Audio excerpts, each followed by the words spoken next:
We are an optimistic people by nature.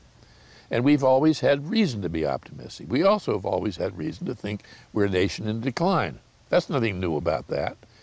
Too bad old Harry isn't still in the White House. and that's what we want, is somebody who will address the problems and do things that aren't popular. The only way to teach history, to write history, to bring people into the magic of transforming yourself into other times is through the vehicle of the story. It isn't just a chronology, it's about people. Every candidate running for any office ought to study the Harry Truman 1948 campaign. He ran by being himself.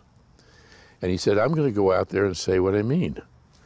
Can you imagine a politician taking that as his approach? And people loved it. The papers, the pundits, all agreed Truman didn't have a chance against Tom Dewey. Even when Truman started drawing big crowds campaigning by train. It was the first time any president had ever done that.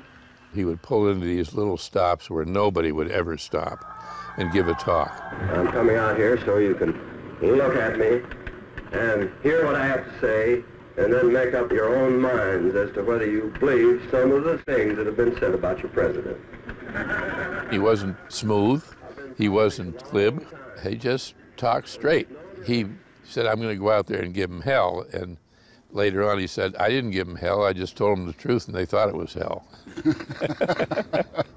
Was handed this paper, which said, Dewey defeats Truman. Of course, he wished he had, but he didn't, and that's all there was to it. Authenticity. It worked. Authenticity. As for the presidential campaign last November, McCullough gave both sides low marks. The shame of it is they're spending all this unconscionable amount of money, and what is it producing? A not very good show. Imagine the quantity of words that are being produced. And you think there's anything that's going to stand the test of time in there? I haven't heard it yet. We should demand more of them.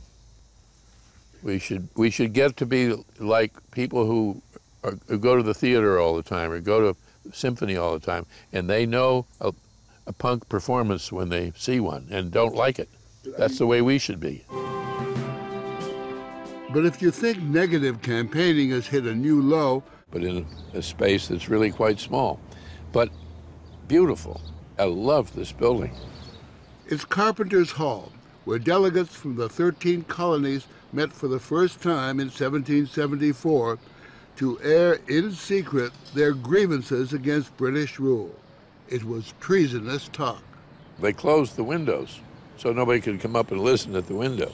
Because there were so many British sympathizers here in Philadelphia. Exactly, and they wanted to know who were the ringleaders, what were they saying. Was that a real worry for these men, that they would be taken and hanged? Yes, certainly it was. And when they rode away from their homes, their families, they knew that possibly they'd never see them again. Upstairs in the hall, there's a library, the country's very first lending library. It was Ben Franklin's idea. At the very beginning comes the idea of learning, of books, of ideas. Ben Franklin still watches over this city, and so does George Washington. Tell me something, as a historian, you get any funny feelings when you wander around Philadelphia? Now, Morley, you understand I don't believe in ghosts. But at night, walking up Market Street or Chestnut Street, going past where they all lived and convened, gets very quiet. I know that they're here. You walk around at night, walk over to the cemetery at Christ Church just up the way here. You'll feel it. You might feel it too at the City Tavern, the watering hole for Franklin and the others, where after hours they plotted revolution. This is the place where George Washington and John Adams first met. This was the hangout, and it was loud, it was lively. Well, I would like to start with Mr. Washington's beer and say, here's to our founding father. The beer is from Washington's own recipes: fried oysters, beef pie, mushroom toast. Thomas Jefferson served it often. Washington's West Indies pepper pot soup, supposedly fed to the troops at Valley Forge. Mr. Jefferson's had to put it. I think I've hit my limit here. Taste a little bit. And finally, Martha Washington's orange cake. You understand those other times by being in the buildings, walking the streets, hearing the music, and eating the food.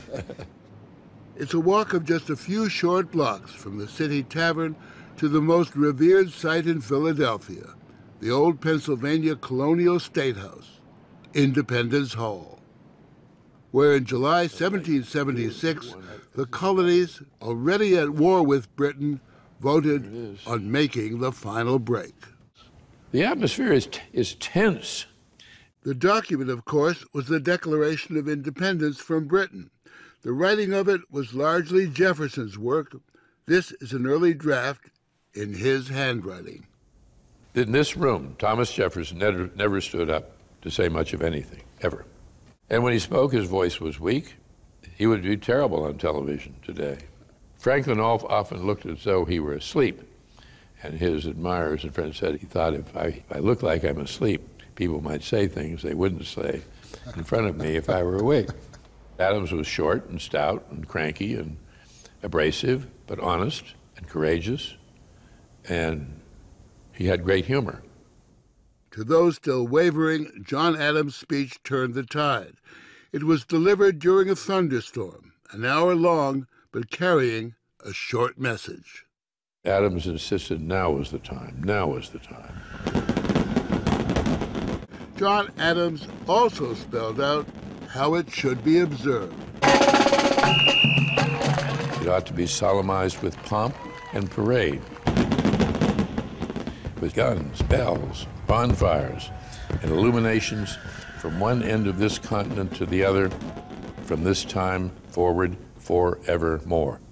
And the idea that he's seeing it all the way to the Pacific Ocean. So they dreamed big, and we ought to remember that in this little room.